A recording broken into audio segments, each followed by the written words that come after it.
မိမိတို့၏အပြစ်အနာအသားများကိုတောင်းပန်ငွေကြကြောကြပြီးနောက်ကျေးဇူးကြောင့်ကြီးမားကြကုန်သောသင်တို့၏ကျေးဇူးရှင်ခင်ပွန်းကြီး7ပါးကိုလက်အုပ်ကြည်မှုယခုပူဇော်ကြပါကုန်သို့ဘုရားပိစေကဘုရားသာဧရေဟာဧကတာဝေကမာတာပိယုေယုတတဓမ္မတိတကာသဒါယကာဣမေတတမဟာဂုဏေသံဝနာမိတဘေကာဘုဒ္ဓသာသေသာလေးပါးတရားပြီးမြင်ဘုရားရှင်ကိုလည်းပါဒီစေကဘုဒ္ဓသာကိုယ်တိုင်သစ္စာသိပြီးပါလေဟောကမပြတိကြရသောသစ္စေကဗုဒ္ဓတို့ကိုလည်းကောင်းအရေဟာသာအာတောကုံကံယဟနာယေမြတ်တို့ကိုလည်းကောင်းအကသဝကသာလေဝဲလေရာချမ်းရံပါပြီဤ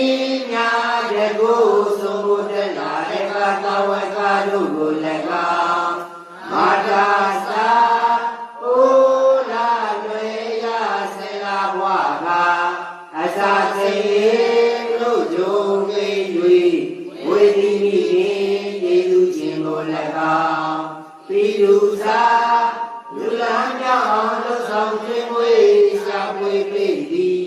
ကျွေးဒီမခင်ယေသူချင်းကိုလည်းကောင်းဘယ်လူသာချမ်းသာရန်တွေ့ပညာပေးတဲ့ခြင်း